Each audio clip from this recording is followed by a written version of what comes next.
Homme politique, spécialiste, célébrité ou simple homme de la rue joue carte sur table.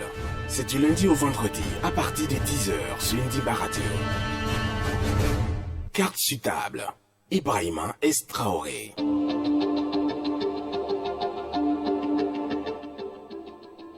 Bonjour, nous sommes le 4 janvier, il est l'heure de jouer cartes sur table, 4 janvier naturellement 2022. Il est l'heure de jouer donc cartes sur table dans le studio Ben Daouda Sila et sur la radio Ndimba. Et celui qui a accepté de jouer cartes sur table avec nous aujourd'hui s'appelle, c'est Monsieur Boubacar Barry, vice-président de l'Union des forces républicaines UFR, le parti de Sidi Touré. Monsieur Barry est en quelque sorte le gardien du temple républicain. Avec lui, nous parlerons de l'UFR, de la coalition des partis politiques, du CNRD, naturellement, bref, de l'actualité. Avec donc ce gardien, comme on l'a dit, du temple des républicains, nous allons parler de l'actualité, donc du CNRD et de tout. Comme toujours avec nous, nous avons mademoiselle Korka Diallo. Bonjour. Bonjour à vous, bonjour à toutes les personnes qui nous écoutent. Merci. Korka va relayer des questions à monsieur Boubacar Barry le moment venu. Vous pouvez déjà envoyer vos questions au numéro. Korka, vous pouvez nous dire les numéros justement au 628 16 43 00. 628 16 43 00. Voilà. SMS simple. Au 628 16 43 00 par SMS, je vais y arriver, par SMS à mademoiselle Korka qui va relayer vos questions à monsieur Boubacar Barry. Vous suivez cette émission en direct sur Facebook, sur notre page Radio Ndimba et sur guinée7.com. Carte sur table, c'est parti. Face à Ibrahima Traoré, homme ou femme politique, spécialiste, célébrité ou simple homme de la rue, joue carte sur table. C'est du lundi au vendredi à partir de 10h sur Ndimba Radio. Carte sur table. Ibrahima Traoré. Bonjour, monsieur Barry. Allô, monsieur Barry est là? Oui, je suis là. Bonjour. Bonjour, monsieur Barry. Oui, bonjour, monsieur Traoré. Vous allez bien? Oui, merci, Dieu merci, ça va. En vous présentant, je ne sais pas si vous avez suivi, nous avons dit que vous êtes le gardien du temple UFR. Ce qualificatif vous va? Je suis l'un des gardiens du temple, effectivement. Je le revendique. Ah, d'accord. Pourquoi? L'un des gardiens du temple, et nous avons bien dit que vous êtes le gardien du temple, et nous avons vraiment pesé nos mots. Vous êtes très modeste. Merci beaucoup. Mais bon, il y a beaucoup qui sont dans le même cas que moi, qui se battent autant que moi. Donc, je me considère comme étant l'un des gardiens. Donc, voilà. L'un des gardiens du temple de l'UFR. Alors, ok. Merci donc, monsieur Barry. Merci d'avoir accepté de jouer carte sur table avec nous. Je vous en prie. Alors, question. À la prise du pouvoir du colonel Mamadi Doumbouya, Sidi Touré, le leader de votre parti, a dit qu'il y a quelque chose de nouveau. Ce monsieur, il parlait du colonel Mamadi Doumbouya, m'a l'air très structuré. Il parle peu, il parle pas beaucoup. C'est déjà un avantage en Guinée. Et depuis, les choses semblent avoir changé, ou du moins, monsieur Sidi Touré, il parle peu de la junte. Il a juste souhaité une transition apaisée et inclusive qui nous amène vers une sortie de crise consensuelle. C'était lors du Nouvel An. Il a dit cela sur son compte Twitter. Alors, est-ce que M. Sidi Touré est déçu de la junte pour qu'il se mette dans une sorte de mutisme? Non, je ne peux pas dire cela. Comme on dit, il y a toujours une période d'observation par rapport à une nouvelle situation, par rapport à un événement majeur. il faut prendre le recul, il ne faut pas réagir à chaud, comme on dit. Donc, il y a quand même eu, comme on appelle ça, la période des 100 jours d'observation. Non, M. Sidia Touré, à ma connaissance, n'a pas encore dit qu'il est déçu de la transition. Au contraire, nous avons, à travers un certain nombre de démarches, souhaité qu'il y ait un cadre de dialogue. Et il est un des promoteurs de cette idée, un cadre de dialogue entre la classe politique et le CNRD. Et bon, heureusement, cela progresse dans le bon sens, parce que cet espace, ce cadre pourrait permettre effectivement d'échanger sur les grandes questions de la transition, comment dire, apporter des contributions de qualité, parce qu'encore une fois, il reste dans sa logique, dans son souhait qu'on ait une transition apaisée et réussie. Donc, je ne crois pas qu'il y ait à ce stade une quelconque forme de déception. Mais par contre, effectivement, il est avare en parole parce que c'est un homme suffisamment structuré et réfléchi qui ne réagit pas de manière émotionnelle, qui attend d'avoir une vision globale d'une situation avant de se prononcer. Et c'est donc, est-ce qu'on peut penser à une option donc qui a été prise, qui a été mûrie et mise en place au sein de l'UFR? Vous, par exemple, qu'on dise, ben, attends, Monsieur Barry, parce que vous êtes aussi de nature très réservée, mais qu'on dise, vous, Monsieur Barry, vous allez aller au charbon. Et alors, on va laisser Monsieur Sidia Touré tranquille, voilà, en attendant de voir comment les choses évoluent. Bon, c'est évident que les rôles sont distribués, n'est-ce pas? Et que donc il n'est pas toujours nécessaire que le président du parti se prononce sur toutes les questions, je dirais pratiquement au quotidien ou à chaque événement. Nous avons donc une cellule de communication qui essaye donc de réagir au coup par coup. Nous avons un secrétaire exécutif et qui aussi monte au créneau par rapport à certaines questions qui méritent une explication dans le texte. Et moi-même, à l'occasion, je suis sollicité pour pouvoir intervenir, mais toujours dans le sens, encore une fois, de la vision, n'est-ce pas? C'est une vision partagée. Et les grands enjeux, je pense que M. Sidia Touré s'exprimera là-dessus. Il est absent de Conakry et généralement, il aime bien intervenir quand il est à Conakry. D'accord. Et vous faites vraiment, vous jouez très bien ce rôle. Et la preuve, c'est qu'aujourd'hui, vous êtes avec nous et on vous en remercie. Alors, une des questions, c'est bien les élections, on va en parler. La junte a annoncé les élections locales avant la présidentielle. Que l'on sache, ce n'est pas la position traditionnelle de l'UFR, n'est-ce pas? Bon, écoutez, élection locale, il faut nuancer. Il y a deux formes d'élections locales selon le code électoral.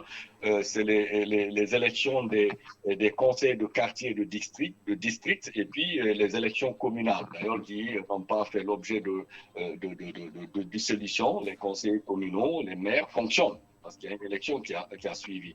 Nous avions toujours voulu qu'on dépolitise la question des élections de quartier et de district, parce que ça, ce sont des élections à la base qui peuvent avoir, je dirais, qui peuvent être des sources de confrontation d'un certain niveau. Mais sinon, nous n'avons aucun problème par rapport à ça. La seule nuance, c'était par rapport aux élections des conseils de quartier et de district. Et ça, si vous vous souvenez, ça a toujours été notre position. Même quand on vote, on adoptait le code électoral à l'avant-dernière législature et nous avons effectivement été battus en brèche par les deux groupes parlementaires dirigés par le RPG à l'époque et l'UFDG. Donc c'est une position constante de principe, notre volonté, notre souhait qu'on ne politise pas tout, y compris au niveau des quartiers et des districts. D'accord, qu'on ne politise pas tout, mais concrètement, vous voulez que cela se passe comment? Carte sur table. Bon, écoutez, tout ça fera l'objet de débats. Nous avons présenté un mémorandum, si vous vous souvenez, première rencontre entre les politiques, la classe politique et le CNRD. On nous a suggéré, on nous a demandé de faire des propositions et des suggestions. Donc, nous avons produit un mémorandum. Donc, effectivement, on souhaite que les élections se déroulent. C'est plus le contexte des élections qui est important, l'environnement des élections, notamment dans sa transparence, dans la vérité des urnes, c'est tout cet environnement-là qui est important dans l'organisation des élections. Donc, bon, maintenant qu'on commence par les élections au niveau donc des conseils communaux, parce que ça, c'est en cours. Normalement, il y a un mandat qui court, donc c'est à l'expiration du mandat qu'il y aura ces élections, et qu'on fasse les législatives ensuite ou les présidentielles. Ça sera l'objet de débat. Ça sera l'objet de débat. Il y a, bon, au niveau de la classe politique, ce sont des questions sur lesquelles nous souhaitions harmoniser nos positions. Donc, je ne veux pas anticiper. Il y a une réunion qui est prévue le jeudi prochain de coordination justement autour de ces questions. Donc, je ne souhaite pas anticiper et parler au nom de M. Sidya Touré, qui sera certainement là autour de la table pour la réunion de la coordination de la coalition des partis politiques. Oui, M. Barry, vous êtes un homme politique très aguerri, mais vous savez aussi que actuellement, la crise s'est retrouvée au niveau du sommet, c'est-à-dire au niveau de la présidence. C'est parce qu'il y a eu un coup d'État. Alors, est-ce que vous ne pensez pas que ce serait mieux qu'on commence par élire un chef de l'État, un président de la République, et comme ça, on revient quand même en grande partie à l'ordre constitutionnel, et puis après, on s'occupe des autres élections? Ce sont des points de vue, hein. Bon, encore une fois, ce sont des points de vue. Il y en a qui estiment qu'il faut commencer par installer les autres institutions électives ou bien et terminer par donc la présidentielle. Il y en a qui proposent l'inverse. Encore une fois, ça, ce sont des débats d'école. Bon, rien n'est dogmatique. C'est vrai que en comparaison, par exemple, par rapport à 2010, où effectivement, là, on avait une crise dans une crise. C'est ce qui a un peu précipité les médiateurs de l'époque pour demander qu'on ait tout de suite une élection présidentielle. Parce que si vous vous souvenez, non seulement il y a eu le coup d'État, il y a eu aussi en même temps la tentative d'assassinat du président de la transition à l'époque. Oui, Moussa Dadis Camara, oui. Deux événements. Et puis avant, non, donc la crise, d'abord, il y avait le coup d'État, et il y a eu le massacre du 28 septembre. C'était une grave crise, n'est-ce pas?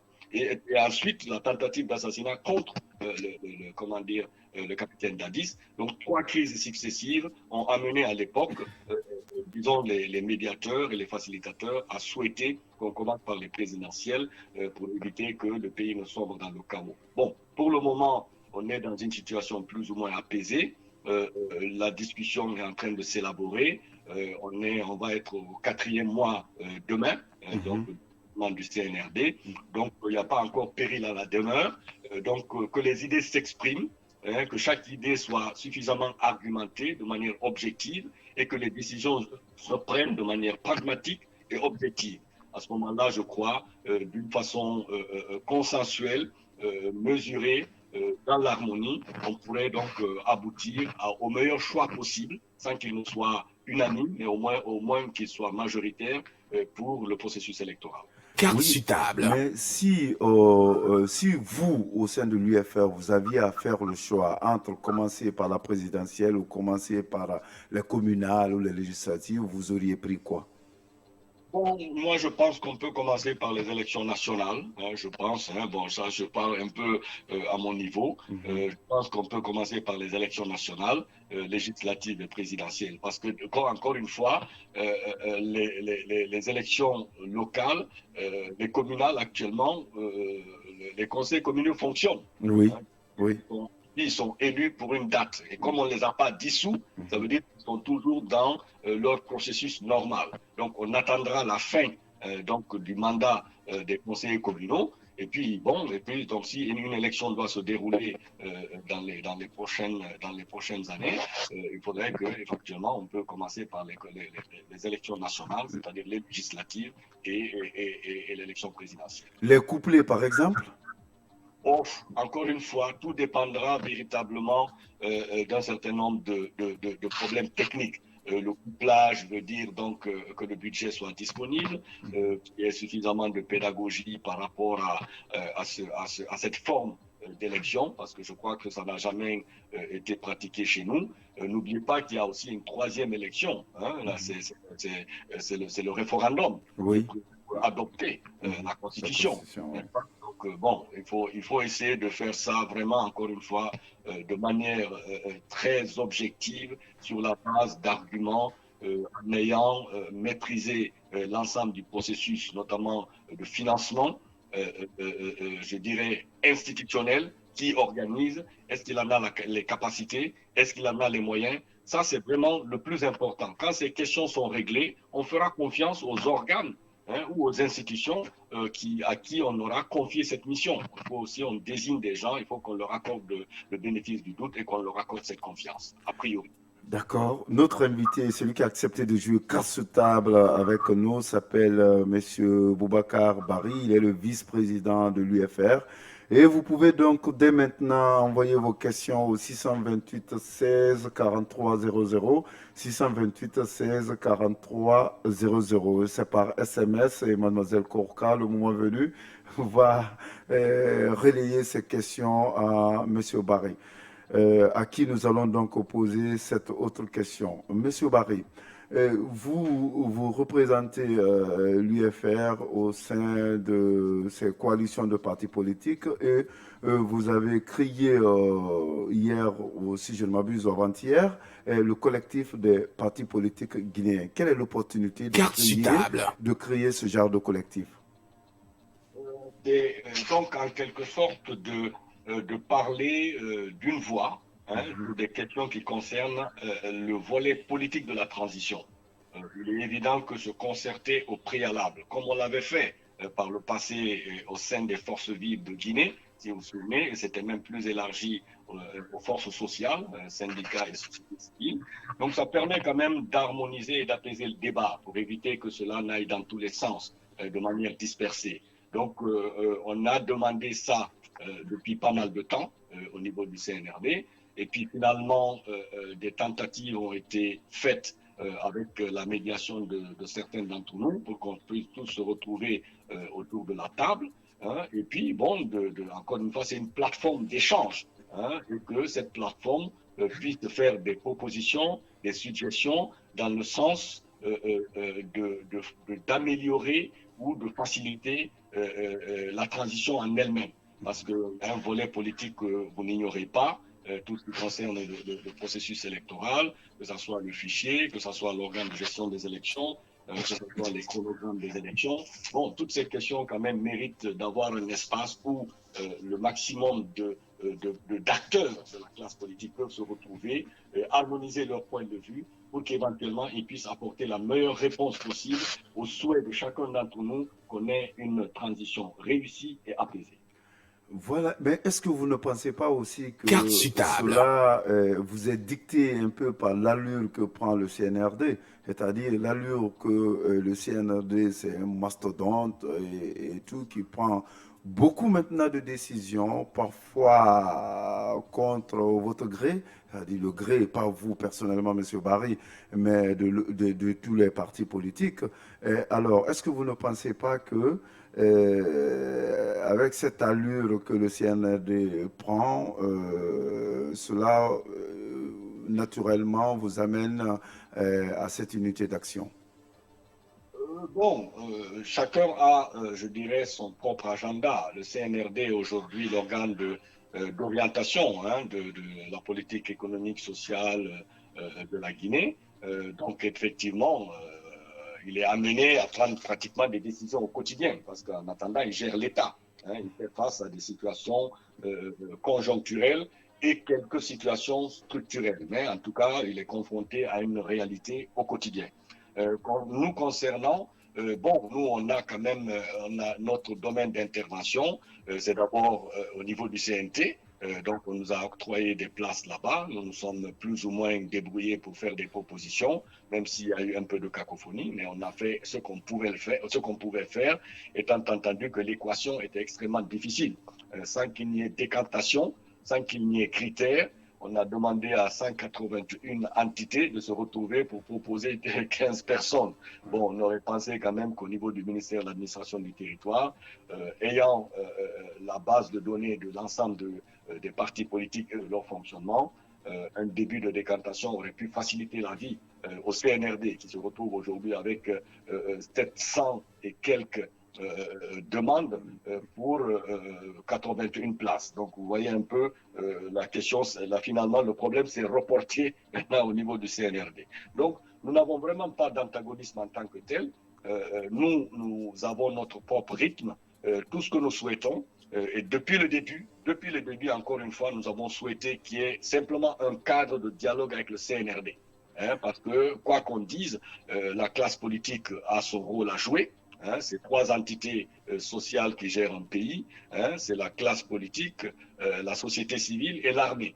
Donc, il est normal que vraiment il y ait des échanges pour donner des idées. Il y a quand même énormément d'experts et d'expertise au sein de la classe politique. Vous avez des anciens premiers ministres, vous avez des anciens ministres, vous avez des anciens députés, vous avez des anciens conseillers. Bon, il y a quand même. Vous avez même l'ancien parti au pouvoir. Oui, tout à fait. Tout ça fait partie des gens qui peuvent apporter une forme d'expertise et faciliter la vie au CNRD, qui forcément, en tant que militaire, n'est pas préparé à la gestion d'un certain nombre de problèmes liés à la gestion de l'État. Ça, c'est un fait. C'était pas leur métier de base. Donc, ils atterrissent dans un contexte qu'ils ne maîtrisent pas totalement. Donc, d'avoir toutes les idées. Je ne dis pas imposer quoi que ce soit, mais pour aider à prendre la bonne décision. C'est toujours l'aide à la décision. C'est le processus, c'est concerter, écouter, questionner, et puis après on prend la décision en arbitrant, parce que comme on dit, la vérité ou les bonnes propositions émergent par rapport au reste. Donc c'est un peu ça l'état d'esprit qui nous a animés. Nous avons souhaité cela depuis, et depuis on essaie de progresser, même dans l'état d'esprit du CNRD, à commencer par le colonel Doumbouya, qui au départ, on sentait bien, était plus ou moins conditionné contre les partis politiques, parce que dans deux de ses déclarations, il a dit que bon, c'est les partis politiques qui sont responsables des problèmes en Guinée, après c'est les partis politiques et les religieux qui le sont. Donc il y avait quand même un certain a priori vis-à-vis des partis politiques. Je crois que progressivement, il a compris que ce n'était pas du tout le cas. Il y a peut-être un ou des responsables de partis politiques qui ont joué un rôle négatif quand on leur a confié la gestion de l'État. Mais pas pour autant qu'il faut jeter l'opprobre à l'ensemble, sur l'ensemble des partis politiques. La responsabilité pénale ou même politique, elle est personnelle, elle est individuelle. Si le président a mal géré l'État à un moment donné, malgré le fait qu'il avait à tous les leviers pouvoir entre ses mains, ça n'incombe pas, ce n'est pas la responsabilité de notre leader politique. Au contraire, nous on a dit de vive voix, ou en tout cas d'une voix forte, qu'au contraire, beaucoup de leaders politiques ont risqué leur vie pour défendre les valeurs, pour défendre la démocratie, pour défendre la bonne gouvernance, pour défendre le respect de la loi. Et de cela, ça c'est une réalité. Au péril de leur vie, ils ont été matraqués, gazés, des leaders politiques ou des militants ont été emprisonnés, certains sont morts. Donc on ne peut pas dire que vraiment la classe politique dans son ensemble a été un problème pour la Guinée. Absolument. Donc, il faut faire la part des choses. Il faut faire la... Ce qui fait qu'aujourd'hui, nous avons fini par faire notre mémorandum qui a donc été, je crois, bien apprécié, et ce qui a amené... Bien apprécié par le CNRD. Je pense, parce que bon, on a vu un émissaire se balader au niveau de certains sièges, un certain Lyon Bangoura, il venait parler au nom du CNRD, pour être... Donc, il est venu chez vous aussi? Non, bon, comme le président Sidia n'était pas là, donc je pense qu'il a dû aller au niveau des présidents des coalitions, n'est-ce pas? D'accord. Et cette question aussi, mais vous pouvez quand même reconnaître que à un moment donné, vous avez pensé qu'individuellement, c'est-à-dire que si l'UFR seul essayait de mener le combat, il pouvait risquer de se faire écraser par le CNRD.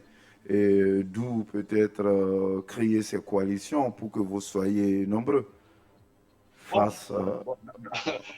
Dans tous les cas, l'adage dit que l'union fait la force. Donc, à la limite, on ne va pas s'en priver. Mais a priori, on n'est pas en compétition. Aujourd'hui, il n'y a pas de mouvance, il n'y a pas d'opposition. Okay. Comme on dit, on a la classe politique. Est-ce qu'elle est prête à jouer son rôle par rapport aux questions qui concernent tout le monde?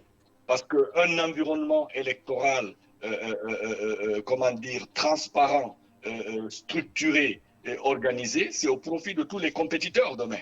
N'est-ce pas? Absolument. Donc, ce n'est pas au seul profit de l'UFR ou de l'UFDG ou du PDN ou du modèle. Non, chaque acteur politique souhaite que vraiment on ait le meilleur environnement possible pour des élections transparentes et qui finalement seront apaisées, n'est-ce pas? Et acceptées de tous. Donc, c'est ce qui nous unit, c'est ça notre dénominateur commun. Nous ne sommes pas en compétition avec quelque parti que ce soit, nous ne sommes pas en compétition avec le CNRD. Parce qu'il a dit que c'est une transition. On est quand même en transition qui finira par le retour à l'ordre constitutionnel.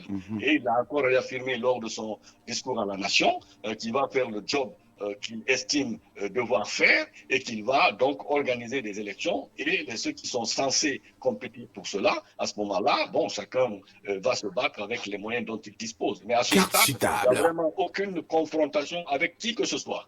D'accord. Et on peut quand même s'agacer de savoir que l'émissaire du CNRD ne vienne pas, par exemple, au niveau de l'UFR, parce que peut-être que le leader n'est pas là. L'UFR, c'est quand même la troisième force politique au regard des dernières élections qui sont passées en Guinée. Et donc, c'est une façon c'est une façon de personnaliser un peu, comme on dit, le débat. Il serait passé, il aurait trouvé quand même toute une structure en place. Oui, peut-être, mais bon, j'imagine, je ne sais pas comment cet agenda a été organisé. Nous, on a simplement vu, à un moment donné, un émissaire qui dit venir au nom du CNRD, aller chez Mamadou Sylla, aller chez Elhadji Cellou, et puis voilà. Moi, je me suis même interrogé sur le mandat qu'il a, parce qu'en réalité, je ne sais pas qu'est-ce qu'il représente stricto sensu. Le mémorandum a été adressé au président du CNRD et il a été déposé auprès du Premier ministre. Donc, nous suivons des procédures administratives classiques. Donc, il est évident qu'une réponse administrative et structurée des institutions devrait revenir vers nous pour dire, bon, c'est le Premier ministre ou bien c'est le ministre de l'administration du territoire ou c'est quelqu'un d'autre. Bon, pour le moment, on attend ce retour. Donc, bon, mais vous savez, c'est la Guinée, tout le monde s'improvise opportunément d'une mission. Mais bon, on l'a vu à l'œuvre, Léon Bangura, parfois il a des propos un peu déplacés. Mais bon, tout ça procède peut-être quand même un peu de l'inexpérience. Mais encore une fois, nous, la dynamique, c'est que ce cadre se formalise de manière, disons, transparente. On connaît quels sont les interlocuteurs qui représentent effectivement à ce stade l'État, l'État CNRD, parce qu'on est dans l'État CNRD, et à ce moment-là, le dialogue peut commencer. Et encore une fois, se priver, encore une fois, de la contribution ou des contributions de la classe politique, je crois que ce n'est pas productif. Parce que chacun beaucoup de personnalités là-bas peuvent aider le PNRD et la transition de façon générale de la meilleure manière. Et nous avons tous intérêt à ce que cela se passe très bien. C'est ça notre souhait. C'est ça le souhait de l'un des gardiens du temple UFR, M. Boubacar Bari. Vous pouvez donc lui envoyer des questions au 628 16 43 00, 628 16 43 00 par SMS. Alors, M. Bari, vous de l'UFR, vous êtes présenté au sein du collectif des partis politiques sous la bannière du FNDC politique. Certains pensent que c'est une aberration, c'est une arnaque politique dès lors que le FNDC n'a jamais eu en son sein, en tout cas à l'époque d'Alpha Condé, une aile, on va dire, société civile et une autre aile politique. Pourquoi c'est maintenant vous officialisez l'aile dite politique? Bon, ça c'est une incompréhension. Quand le FNDC se créait, comme on dit, les pères fondateurs du FNDC, il y avait des politiques, il y avait la société civile, il y avait des artistes, hein, il y avait des leaders d'opinion. Donc, on est, comme on dit, nous sommes des ayants droit. Hein, n'importe qui à cette époque peut se prévaloir d'être une partie, je dirais, du FNDC. C'est évident que quand nous avons donc terminé le combat par rapport à la Constitution, la société civile a commencé à mener d'autres activités, mais nous sommes restés dans l'esprit, hein, et la lettre du FNDC, et nous avons donc revendiqué cette position jusqu'au bout. Je ne vois pas pourquoi, en étant père fondateur d'une entité, quelqu'un peut nous interdire de revendiquer cette appartenance. Hein, le FNDC a été créé, et vous verrez les signatures des fondateurs. Donc chaque fondateur, puisque ça n'a pas été dissous, puisque c'est un esprit, puisque c'est une démarche, nous revendiquons cette position-là. Donc c'est comme pour créer notre entité, et ceux qui sont restés dans le FNDC et qui sont de la tendance politique, c'est-à-dire le PDN, l'UFR et le modèle, nous avons estimé que nous pourrions appeler notre coalition FNDC Elle Politique. Elle existe bel et bien parce que si vous regardez les documents fondateurs du FNDC, vous verrez les signataires, hein, Sidia Touré, Seydou Dalin, Aliouba, Kouyaté, et puis il y a la société civile, le PQ, Balai Citoyen, Carte ainsi de suite. Hein, tous ces gens se revendent, chacun d'entre nous peut se revendiquer du FNDC. Donc, on ne peut pas nous interdire de nous approprier quelque chose que nous avons créé, que vous avez créé et que nous avons défendu et pour lequel nous avons été accord défendant. Oui, d'accord. Mais ne pensez-vous pas que le FNDC, qu'il soit société civile ou politique, n'a plus sa raison d'être dès lors que la Constitution à laquelle il veut nous amener est caduque? Le CNRD parle de la création de nouvelles constitutions. Carte sur table. Non, c'est évident que bon, c'est une forme d'appellation. Nous avons estimé que bon, c'est un label, hein, encore une fois, qui se veut défenseur d'un certain idéal, d'une certaine vision, d'un certain nombre de principes, parce que si vous regardez les textes fondateurs, c'est tout cela qui était dans le préambule. Nous nous inscrivons dans cette logique. Nous avons estimé que vraiment revendiquer cela au niveau d'une coalition ne peut pas faire de mal. D'accord, ça c'est très bien dit. Monsieur, l'un des gardiens du temple UFR, Monsieur Barry, Boubacar, qui a accepté donc de jouer carte sur table avec nous. Alors, continuez à lui envoyer des questions au 628 16 43 00, 628 16 43 00. Le moment venu, Mademoiselle Korka va vous les relayer. Alors, l'autre question, Monsieur Barry. Vous avez le profil d'un économiste. Carte sur table. Quelles sont, selon vous, les conséquences de la sanction de la Guinée par les USA dans le cadre de l'AGOA? L'AGOA, c'est le cadre de commerce créé par les États-Unis pour booster certaines économies africaines. Bon, écoutez, c'est forcément un manque à gagner. Hein, c'est un manque à gagner, bien que la Guinée n'est pas en première ligne par rapport aux exportations. On est essentiellement exportateur de mines, alors que normalement, c'est vraiment dans le domaine de l'agriculture où on aurait pu diversifier notre économie, hein, et avec les produits agricoles et l'AGOA, faciliter l'accès, je dirais, de ces produits sur le marché américain avec des taux de douane pratiquement nuls. Donc, c'est forcément un manque à gagner parce que c'est avec, je dirais, l'attrait de l'exportation que l'on peut aussi motiver la production locale. Donc, tout cela, je considère que ce sont des combats que l'on doit mener pour corriger. Hein, parce que ce sont des sanctions provisoires liées à des situations conjoncturelles. Je crois que le contexte actuel qui est exceptionnel, hein, donc avec le coup d'État, a peut-être amené les autorités américaines à prendre cette décision. Bon, bien entendu, je pense que les actes qui vont être posés peut-être pourraient permettre d'atténuer cela et probablement quand la Guinée rentrera dans un contexte institutionnel normalisé, donc un retour à l'ordre constitutionnel, ce sont des choses qui seront les priorités probablement du futur gouvernement. Oui, au-delà quand même de l'aspect économique, strictement économique de cette sanction, c'est que c'est quand même les États-Unis qui sanctionnent la Guinée. Donc nous perdons là quand même un Carte grand... suitable. c'est le premier pays au monde, le pays le plus puissant du monde. Donc quand les États-Unis sanctionnent certainement un pays, il y a aussi absolument un aspect politique qu'il faut voir. Non, c'est sûr que sur le plan de la visibilité, il y a des répercussions parce qu'effectivement, aujourd'hui, le monde est devenu un village, n'est-ce pas? Et que donc une décision comme celle-là peut avoir des répercussions sur les partenaires des États-Unis, le secteur privé, bon, qui est quand même le moteur, qui doit être le moteur de la croissance. Donc j'imagine que tout investisseur américain qui pourrait s'intéresser à la Guinée va y regarder par deux fois avant de s'engager. Mais bon, il y a un manque à gagner financier parce qu'effectivement, les États-Unis interviennent un peu à travers l'USAID et quelques instruments de coopération. Mais il faut remarquer que bon, le plus gros partenaire économique et financier, c'est l'Union européenne.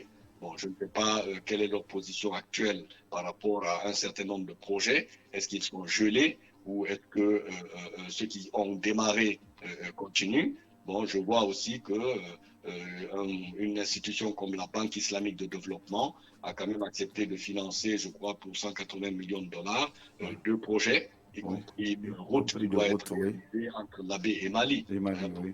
130 ou 140 millions de dollars. Bon, mais encore une fois, il est évident qu'un contexte exceptionnel n'incite pas des partenaires techniques et financiers à investir ou à accompagner. Cela fait partie un peu de leurs règles, hein, de leurs règles institutionnelles. Ce sont leurs lois hein, qui leur interdisent ou leur parlement qui disent qu'un pays qui n'est pas un état de droit ou que les dirigeants ne sont pas élus selon un certain nombre de règles.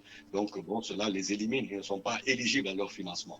Nous D'accord. espérons que tout ça va se retrouver derrière nous. C'est pour ça que nous souhaitons véritablement que nous travaillons d'arrache-pied pour que cette transition se passe au mieux et qu'on retourne rapidement à un ordre constitutionnel afin qu'on puisse bénéficier rapidement de tous les potentiels financements. Et puis, bon, que la bonne gouvernance soit de mise, encore une fois, tout ça, c'est un problème de leadership. Hein, vous avez vous-même constaté que, bon, chaque fois que le leadership ne joue pas son rôle ou le rôle qu'on attend de lui, véritablement, c'est le pays tout entier qui a subi les conséquences. Qui Il a faut qu'on subi sorte les, voilà, il faut qu'on les- sorte de ces schémas, qu'ils soient communautaires, qu'ils soient régionalistes et tout. On essaie de connaître la carrière, la personnalité, le patriotisme, la moralité, encore une fois, la moralité de tous ceux qui aspirent à diriger et que ce soit cela les critères de choix d'un futur président. Sans pour autant revenir sur le projet de société de l'UFR, vous venez de parler par exemple des mines où on a mis beaucoup Carte plus suitable. l'accent en Guinée. Vous pensez que c'était plutôt faire développer l'agriculture, ce qui n'est pas faux. Et l'UFR se bat dans ce sens. Mais vous ne pensez pas quand même que les mines peuvent bien aider à développer l'agriculture? Non, non, effectivement. En fait, quand je dis mine, hein, mine, c'est comment dire, c'est un secteur qui est pourvoyeur de devises, hein, et que ce soit donc une exploitation qui soit responsable, parce qu'on a vu aussi les conséquences de cette exploitation hein, sur l'environnement et sur le contenu local. Donc, il faut que ce soit une exploitation responsable. Effectivement, les mines peuvent pourvoir le budget de l'État au niveau des recettes, mais il faut allouer le maximum de ressources au niveau du secteur agricole. J'ai vu que dans la feuille de route du Premier ministre, il a évoqué un pourcentage de 10%, hein, qui correspond aux engagements, notamment de la Guinée, par rapport à la Convention de Maputo, n'est-ce pas? On a demandé à tous les Vous pays. parlez du Premier ministre Biavogi? C'est bien lui, la présentation de sa feuille de route. Il estime qu'il faut allouer 10% au secteur agricole, qu'il est aujourd'hui peut-être que les allocations antérieures sont de l'ordre de 1,5, peut-être de 2% maximum. Hein. Et ça, c'est pour respecter des accords et des conventions qu'on a signés. Hein. Donc, il faut véritablement changer le paradigme de développement de la Guinée. 2 tiers des Guinéens vivent dans le secteur rural. si vous investissez dans ce secteur, l'impact est évident. Et les mines peuvent vous permettre d'investir là-bas. Pardon? Les mines vous permettent d'investir, mais aussi ces derniers temps, on a vu quand même la mise en place, on a vu des projets quand même intégrés, comme ils ont dit, des projets qui prennent en compte ce développement agricole, la route, et ainsi de suite, mais autour de la mine. Oui, mais bon, vous savez, les mines, ce sont des enclaves. Généralement, c'est les emplois directs qui sont créés, qui bénéficient un peu, je dirais, des retombées économiques. Mais surtout, l'autre volet important du secteur minier, ou la concentration dans l'économie minière, c'est que si la gouvernance n'est pas vertueuse, vous voyez un peu ce qu'on vit aujourd'hui. Quand vous regardez les budgets antérieurs, les lois de finances, vous voyez parfois des lignes budgétaires concernant les recettes de certaines sociétés minières, mais c'est zéro. Bon, donc il y a tout ce risque. Donc effectivement, il y a la conjonction non seulement d'une exploitation responsable, mais il y a surtout aussi la bonne gouvernance du secteur minier, c'est-à-dire que l'argent arrive effectivement au niveau des recettes minières, du trésor, et que cela soit programmé pour impacter sur les autres secteurs de l'économie. Mais en tout état de cause, cela n'enlève à rien que le secteur qui peut produire le plus de croissance, ça c'est prouvé, c'est le secteur de l'agriculture. Le secteur de l'agriculture. Et au niveau national, au niveau régional, Carte Sud-Table. Continental, il y a une véritable stratégie pour justement qui a été promue par le président de la BAD, M. Adesina, Dr Adesina. Il considère que l'Afrique doit nourrir l'Afrique. Parce qu'entre-temps, nous importons pour près de, je ne sais plus, c'était 100 milliards de dollars que nous importons net. C'est-à-dire l'argent sort de l'Afrique, va acheter en Asie ou ailleurs pour nous nourrir, alors qu'on peut utiliser cet argent pour acheter chez le voisin. Donc c'est une aberration complète. Donc il y a une vraie stratégie continentale pour vraiment développer l'agriculture et la Guinée doit s'inscrire dans cette démarche. Quand on vous a, on ne peut pas ne pas parler naturellement d'économie. C'est d'ailleurs pour la plupart des membres du bureau exécutif de l'UFR. Alors, le CNRD préconise de vendre des véhicules de fonction pour financer le développement. C'est un cri aux mesurettes et aux solutions populistes. C'est votre avis aussi? Non, c'est dans la symbolique. Encore une fois, le comportement d'un leader doit induire l'exemple. Quand un leader se comporte d'une certaine manière, cela se répercute sur l'ensemble de la société. Donc, le comportement par l'exemple est une bonne mesure. Effectivement, il ne faut pas aller dans la gabégie. Moi, je me souviens en 96, quand on était au gouvernement dirigé par Fidia Touré, on avait effectivement une réglementation précise par rapport à l'utilisation des véhicules administratifs et de fonction. Il nous était interdit de les utiliser pendant le week-end, par exemple. Oui. Prendre le véhicule pour vos affaires personnelles, hein? Non, tout à fait. Donc bon, c'est quand même des mesures, ça donne le ton par rapport à la rationalisation à la rationalisation des dépenses de l'État. Donc c'est important de regarder partout où cela est possible pour que définitivement les Guinéens se disent, bon, il y a quand même un changement d'état d'esprit et cela est important pour la suite. Cela est important pour la suite. Le débat est très passionnant. On va donc prendre une ou deux questions des auditeurs. Korka? Alors, je dis bonjour à M. Barry Boubacar, vice-président de l'UFR. On a reçu quelques messages au 628 16 43 00. On va commencer par ce tout premier auditeur fasciné, Camara, qui nous écrit depuis Matam. Il nous dit que j'ai appris que les partis politiques poussent le CNRD à donner une feuille de route de la transition le plus vite que possible. Et quel est votre avis sur ça et selon vous, c'est pourquoi? Monsieur Barry? C'est pas vraiment uniquement, c'est pas les partis politiques simplement qui demandent ça. C'est la CEDEAO. Bon, écoutez, quand vous engagez dans un processus, il y a quand même des étapes qu'il faut faire et par lesquelles il faut passer pour que vos partenaires aient une vision claire de vos intentions. Hein. La feuille de route, ce sont les intentions. Une feuille de route, un chronogramme, des coûts d'activité, un plan de financement. Ça, ce sont les documents de base pour aller discuter avec un partenaire, qui qu'il soit.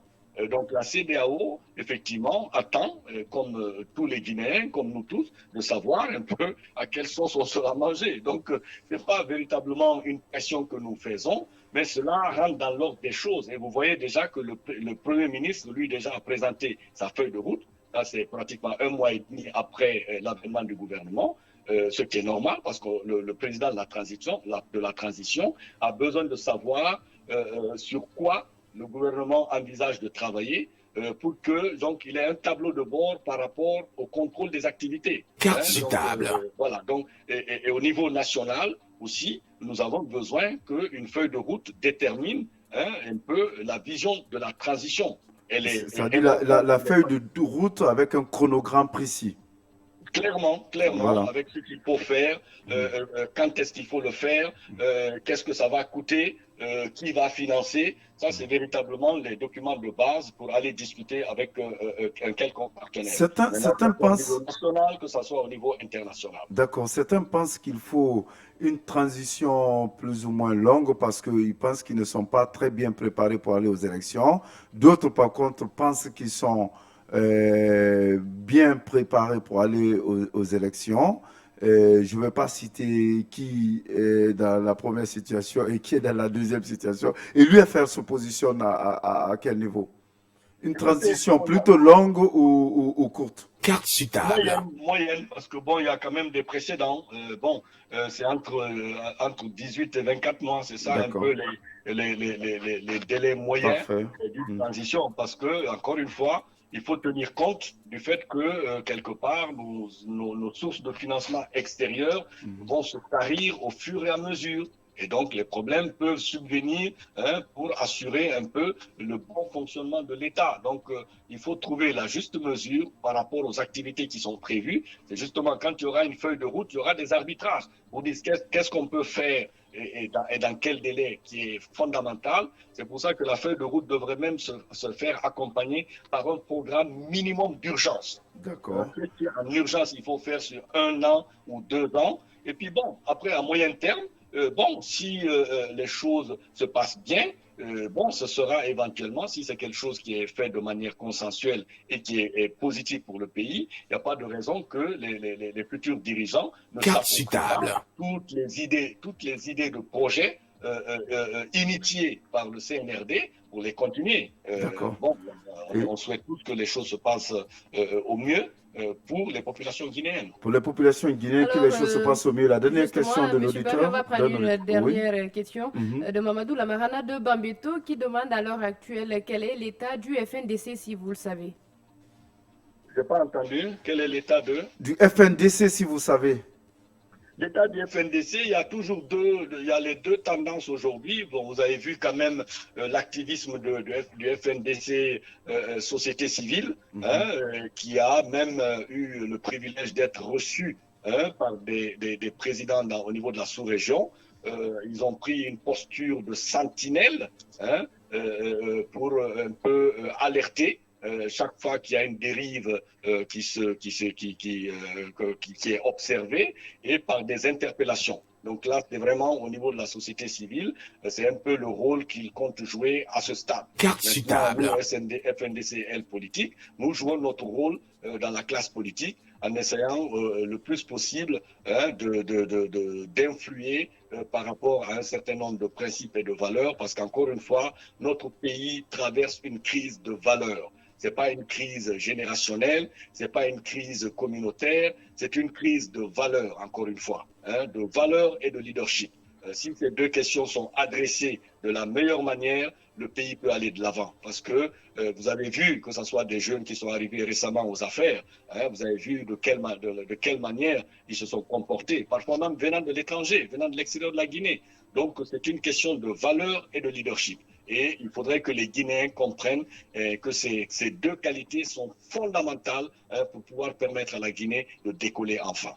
De permettre à la Guinée de décoller ensemble. Le débat était très intéressant. Merci, M. Barry, d'avoir accepté de jouer carte sur table avec nous. C'est moi qui vous remercie, monsieur Traoré. Et ben voilà, revenez comme vous voulez, quand vous voulez. Ce sera avec plaisir. Voilà, ce sera avec plaisir pour nous aussi. Merci beaucoup. Cette émission est donc terminée. Elle sera rediffusée à partir de 18h. D'ici là, vous aurez à 11h 100 000 cash avec Mohamed HM. Et merci à Korka pour les questions. À demain, Inch'Allah. Face à Ibrahima Est Traoré, homme ou femme politique,